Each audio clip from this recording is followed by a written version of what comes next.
Con el lanzamiento de Pokémon Legends, SEA, un jugador japonés, ha sorprendido a todos recreando a Rise de Chainsaw Man. La personalización del juego permitió una adaptación tan fiel que se volvió viral. Ahora, los fans piden que se creen también a Makima, Power y otros personajes. Esta interacción entre fandoms ha encendido las redes sociales. Pokémon, sin buscarlo, se convierte en una plataforma cultural que une generaciones y estilos. Reze están en el centro de este nuevo impulso mediático de Chainsaw Man.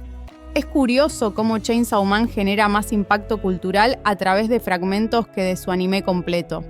Aún así, su relevancia sigue intacta.